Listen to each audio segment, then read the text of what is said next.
пасажирів відійти від краю платформи на безпечну відстань, не менее 2 метров. Внимание, граждане, будьте осторожны.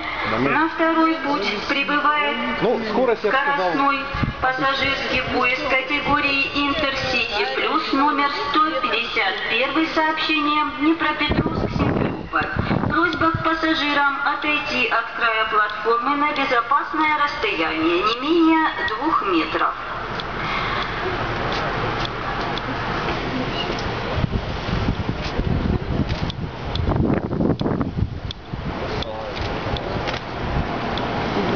Прибиття поїзда.